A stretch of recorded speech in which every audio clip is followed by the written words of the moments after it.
سيداتي نساتي سادتي، السلام عليكم ورحمة الله وبركاته. تحية لكم مشاهدينا في كل مكان من موقع بنت في البرنامج الأسبوعي 7 رياضة. معكم في الإعداد والتقديم حسين الشاعر.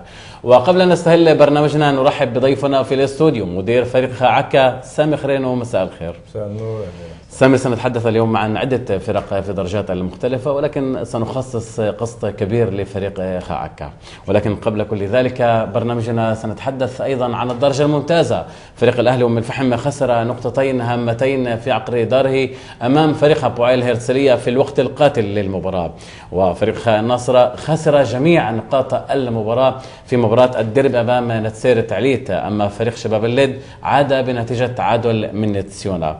أما في الدرجة الأولى حقق فريق خاعكا مفاجأة الأسبوع بفوزه الخارجي على فريق القمة كريات آتا من قمة الدرجة الأولى بهدفين لخالد موندي. والسؤال: هل سيساعد هذا الفوز الفريق العكي بالبقاء وبالمقابل صعود مكابي أم الفحم للدرجة الممتازة؟ متربع عرش لائحة الدرجة الأولى فريق مكابي أم الفحم كما ذكرنا واصل الزحف وعزز موقعه في العرش بعد فوزه على فريق بوعيل معين دالة الكرمل. وسنتحدث عن الدرجة الثانية والدرجة الثالثة. وهذه المرة نستهل برنامجنا من الدرجة الممتازة من مباراة الدربي النصراوي. فريق مكابي خاء الناصرة خسر المباراة لفريق نتسير تعليت ب3 أهداف نظيفة، مما ساعدت فريق نتسير تعليت في صراعه من أجل البقاء. مراسلنا أحمد أبو جليل حضر الدربي وأعد التقرير التالي. في مباراة أغاضت الجماهير النصراوية عرض فريق إخاء الناصرة من خلالها أداء كرويا ضعيفا. خسر هذا الأسبوع فريق مكابي إخاء الناصرة أمام مضيفه فريق بوعيل نتسير تعليت بالنتيجة 3-0 في مباراة ديربي جمعت الفريقين على استاد جرين في الناصرة العليا. أول شيء الحمد لله رب العالمين، شعوري ممتاز بعد الفوز على أخاء الناصري، مش عشان لعبوا الدربي أو شيء ثاني، لا، نتسير تعليت بحاجة ل3 نقاط عشان نبقى بالدوري. الحمد لله رب العالمين استطعنا أن نفوز على الأخاء، وأتمنى لهم النجاح في المباراة القادمة. مباراة ضعيفة جدا قدمها لاعبو فريق إخاء الناصرة بعكس المباريات الأخيرة التي قدمها الفريق. الشوط الأول من المباراة انتهى بدون أهداف بعكس الشوط الثاني الذي شهد 3 أهداف كان أوسطها هدف ذاتي لحديدة. الأداء الضعيف للاعبي فريق النصراوي أثار حافظة مشجعي الفريق الذين رددوا الشتائم خلال المباراة، الأمر الذي خلق مشادات كلامية بين طرفي المشجعين واللاعبين في بعض الأحيان. مباراة صعبة جدا جدا مع أبناء الليد، الفريق اللي عمال يدور على المراتب الستة الأولى. احنا رايحين إن شاء الله نتهيأ ونحضر حالنا لمباراة صعبة كثير، نتأمل الفوز بالليد مع إنه صعب كثير. أين ترى الفريق في نهاية الموسم؟ أتأمل إن شاء الله فريقنا إنه فريق سنة فريق درجة ممتازة، إن شاء الله رايحين نبقى بالدوري، رايحين نبقى بالدرجة الممتازة، والسنة الجاية نحضر حالنا لموسم ناجح أكثر إن شاء الله.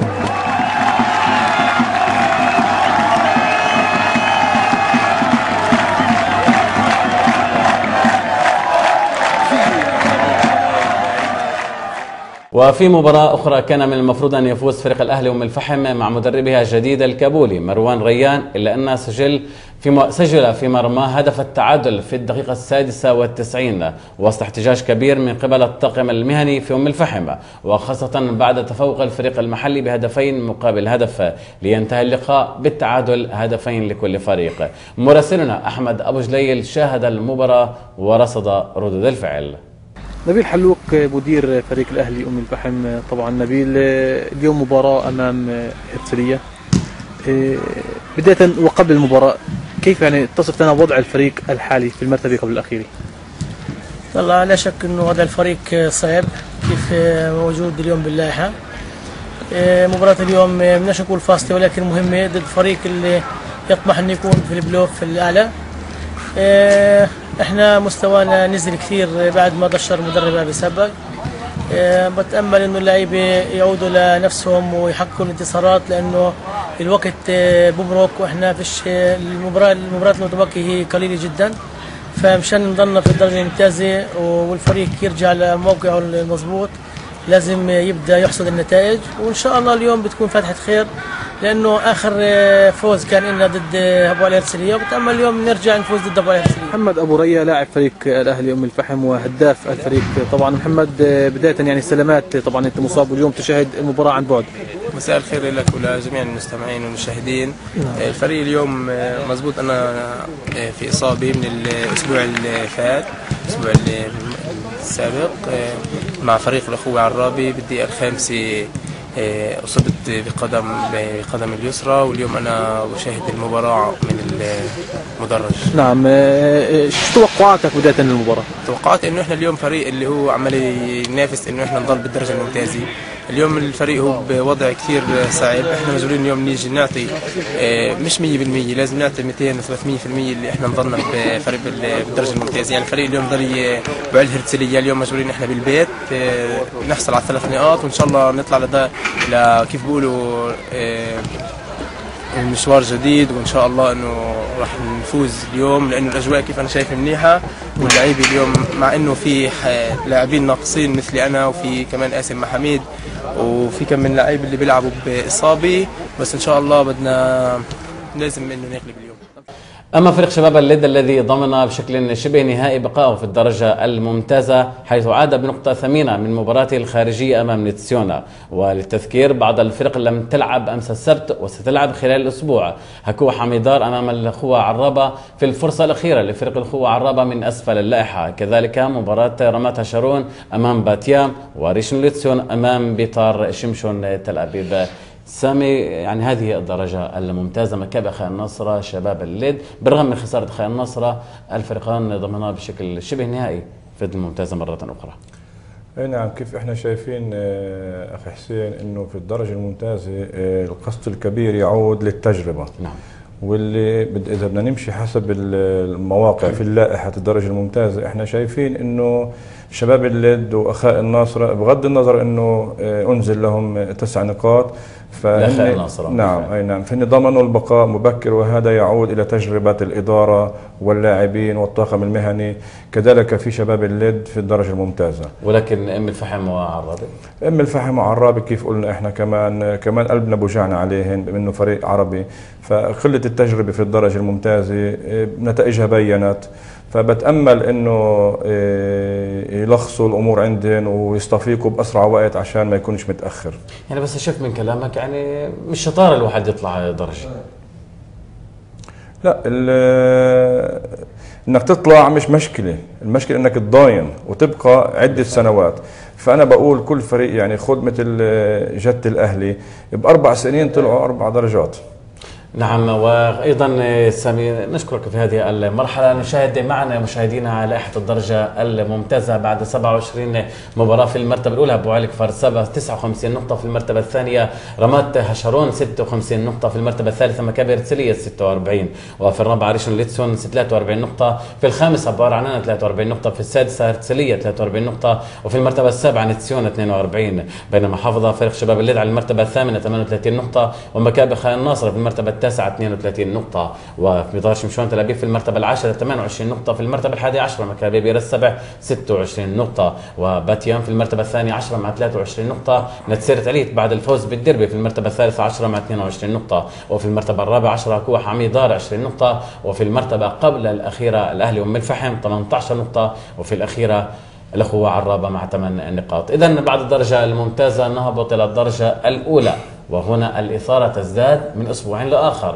فريق خاء عكا هو صاحب مفاجأة هذا الأسبوع بفوزه الخارجي الهام على فريق القمة كريات أتى بهدفين دون رد في مسعيه من أجل البقاء. سامي، فوز لم يعني يكن في سلك الأحلام بالنسبة إلى الصحافة، بالنسبة للي بيعرفش أخاء عكا ما كانش في سلك الأحلام. أما للإدارة احنا من أول الأسبوع جرينا محادثات شخصية مع عدة لاعبين، وشجعنا اللاعبين من أول الأسبوع، قلنا لهم وفهمناهم إنه إحنا جايين على اللعبة وظهرنا للحيط، ما فيش أمامنا إلا بس الفوز. وإحنا من قبل ما تبدأ اللعبة شفنا بأعين اللاعبين كلهم واحد إنه في عندهم نية وعزيمة الفوز وفقط. والحمد لله الله وفقنا واقتنصنا كمان 3 نقاط، وانت بتعرف انه الفريق فريق قاع بنعد هاي السنه. بالفعل سؤالي سامي، يعني هل هذا الفوز او هذا الاداء كافي لبقاء الفريق حتى نهايه الموسم؟ بتامل انه يكون كافي، بس انا كمان بتامل اكثر انه نفوز بالاسبوع القادم على ابوع الخضيره عشان نثبت للكل انه الفوز ما كانش صدفه، انه فريق اخاء عكا قادر للبقاء على البقاء في الدرجه الاولى، وان شاء الله رح نضلنا في الدرجه الاولى. هناك بين قوسين يعني مرض مدربين في ابوع في اخاء عكا، 5 مدربين حتى اليوم منذ بدايه الموسم، ما هو السبب لذلك؟ طبعا كل مدرب وله قصته الخاصه. احكي لنا قصه كل واحد باختصار، بلخص لك باختصار. بنبلش بالمدرب شاول ديتشيكوريل. شاول ديتشيكوريل اجى اول السنه، طبعا هذا كان خطا مننا احنا، طبعا الاداره مش معصومه عن الاخطاء والاعتراف ذنب فضيله.